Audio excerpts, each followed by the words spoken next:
Good morning, lovely ladies and gentlemen. Steve Collins coming to you from beautiful San Antonio, Texas, the second most powerful, passionate, purposeful coach speaker in the world. Alrighty.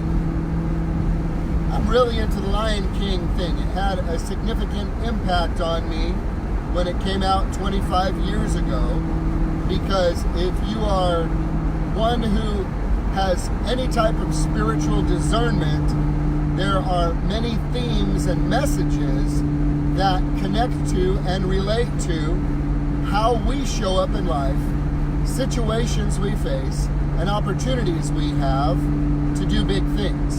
So I'm going to unfold this just a little bit this morning for those of you who maybe never thought of it this way or saw it this way, in hopes that you will be encouraged to see yourself as who you really are. Okay? So we're going to go there. So to become the Lion King, you gotta rise up and defeat the lion wannabe king. Lion, like lying to you. Okay? In the movie, as you know, Simba is born the child of a king. It is his birthright to walk in the authority and the power, you ready for this? And the responsibility that comes with being a child of the king. Now, there was a lion wannabe. There was a wannabe lion to him king. As you know, Scar, his number one goal was, let's see if there's a way that I can get Simba out of the picture, then I will get to have authority and power. Except the difference between this lying king is that his nature was to take advantage of and exploit the people of the land rather than serve them and be a blessing to them and help them. Okay? Scar. So the lie is sown into little Simba's heart. And as this lie is sown into little Simba's heart, he vacates the premises, believes the lie. I wonder how many lies you're believing about you that maybe people said about you when you were younger. Maybe your folks said it. Maybe aunts and uncles said it. Maybe teachers said it. But somebody told you something about you that made you feel diminished that's not really who you really are, maybe. All right now? So Simba goes off into the wild, into the world, let's just say. And he hooks up, not with bad people, just with folks who do not have his position in life, do not have his opportunity, if you will. Now, here's the fascinating things.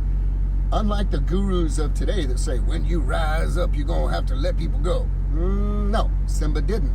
Simba, in his rising up to become who he was meant and created to be, actually was able to bring those friends along with him, and they were elevated to greater status because of him assuming his rightful place.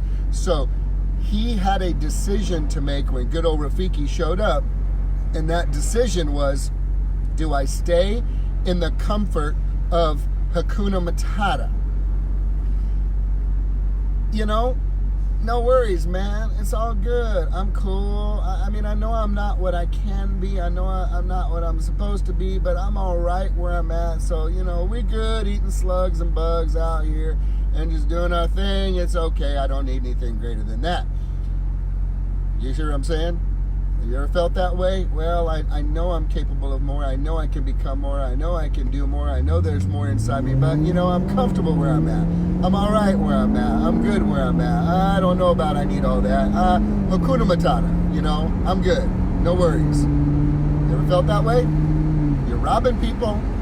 You're robbing people when you don't become who you're supposed to be. So now we have sweet little Simba, who is confronted by Rafiki and finally comes to his senses and realizes he has a choice to make.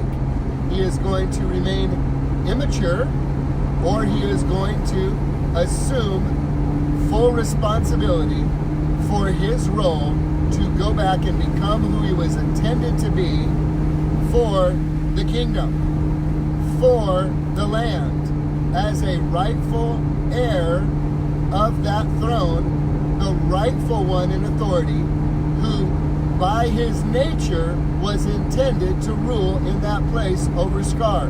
But Scar didn't leave without a fight. There's going to be some times you're going to have to fight. And for most of you, that fight will not actually be another person. That fight will be your own self, your own thinking, your own limitations, your own self-imposed beliefs that came from lies that were sown into you, maybe as lies were sown into little Simba when you were being raised up as a kid. And now you have got to learn to break through all of those mental barriers, those emotional barriers, those self-imposed limitations for you to address that lying king, for you to be the lion king. And that requires an incredible amount of internal work. Now, who you surround yourself with is critical. Who you surround yourself with is key. So I end with this on where are you in the Simba journey. You were born into this world. You were born to win. You were destined for greatness. You were endowed with the seeds of greatness, Zig Ziglar would say. So you were born a child of the Most High King. And through your upbringing and through the life you have lived to date, there may have been lies that were sown into your life, much the way that Scar sowed lies into Simba and got him to believe things about himself in a situation that just were not true, that caused him to be ashamed and embarrassed and go out to the wilderness, into the world, and just live his life crazy. Until Rafiki shows up and says, hey man, remember who you are. You're the child of a king. Let me remind you today, you're the child of a king. There is more available to you. There is more available for you. And when you rise up and take your rightful place in this kingdom, in this life, you're going to bring a lot of people with you. People are counting on you to rise up and take your place. I pray today you decide that you're willing to fight that lying wannabe king so that you can become the Lion King and therefore lift and elevate all those around you. Have a great day, guys.